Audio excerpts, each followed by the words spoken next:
welcome to this Anderson Center quick take on matters important to investors. I'm Melissa Centers, and I'm one of the startup coaches here at the Anderson Center. So today I'm going to talk about the balance of risk and reward in technology investments.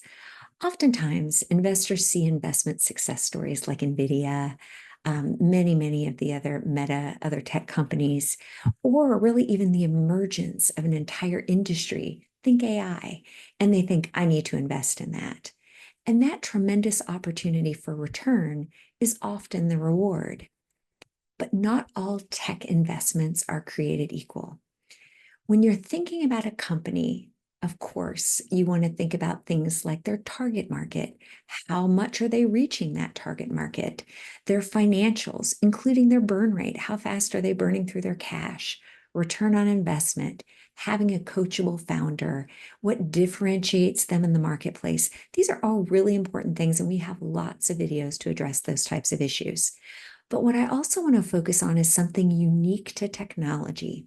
When you're considering investing in a technology company or product, or you yourself are a tech company and you're looking for investors, there are some really important things that you need to think about related to technology. First off is your understanding of who actually owns the technology, and it may not be who you think.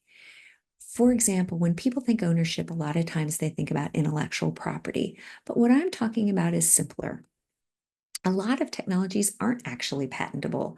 And while they might be eligible for copyright, the person that owns that copyright may not be who you believe it is. For example, a lot of companies use open source code, and they don't own that code. Or they use contract programmers and didn't do a good job with their agreements about who owns that work product at the end. Was it work for hire or not? And how well was that assigned to the company?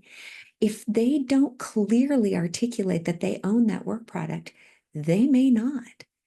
And while we're talking about ownership, it's also critical to not be blindsided by IP and the protections that come with it. And I mean intellectual property protections. And we shouldn't assign them an outsized value in terms of our total investment dollar. Intellectual property can often give a really false sense of security to an investor. Even with a patent or a copyright, the owner of the intellectual property still has to have the financial ability, the resources, the time, the commitment to enforce those rights. And they can be expensive and time consuming. But also, a lot of technology is built in countries that don't have the same intellectual property rules and protections that we do in the United States. Of course, there are some solutions for that, but they're not fail-safe. Said another way, if you are working in an international environment, you have to recognize, and even in a domestic environment, you have to recognize that copying and stealing code and processes happens every day, even without intent sometimes. For example, people who use tools like GitHub, which are social coding platforms, they may accidentally and inadvertently expose their code to others, which allows them to openly copy that code without the developer's knowledge. And if it happens, and it will, it's nearly impossible to detect and protect against.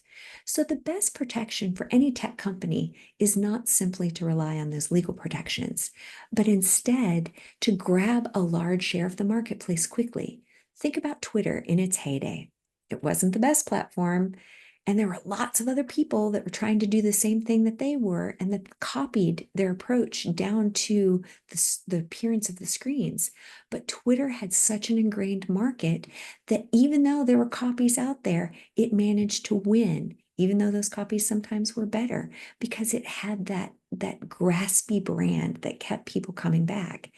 In addition, the company's plan for how it's going to update, and how they'll control their releases.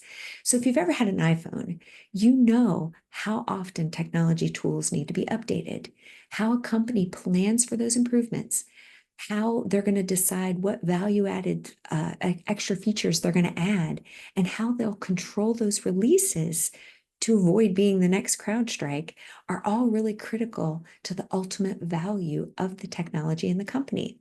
Do they have a process? Do they have the capacity to build and do proper testing?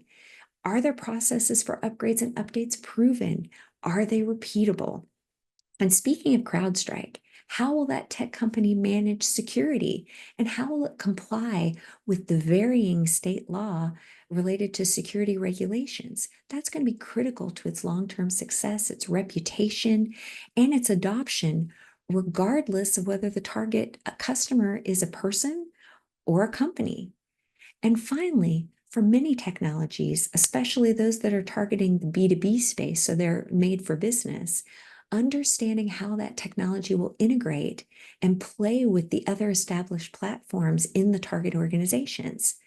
Without an ability to integrate directly into those other platforms, a technology could be shut out of a lot of major companies because it adds too much complexity or it requires too much of their support dollar for that one small piece. For example, if you know that a large percentage of the target customers utilize something like Salesforce, which can often be the software that eats the world, having a technology that plays well with that system and ensures interoperability within the organization, but also makes it more likely that it's going to be ingrained with those partnering technologies.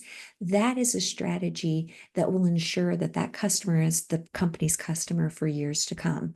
So there you have it. Technology investments require ownership, a plan for improvements and upgrades, and an ability to integrate. And these are just some of the really critical things that you need to consider when investing in tech. Thanks so much for today, and I'll talk to you soon.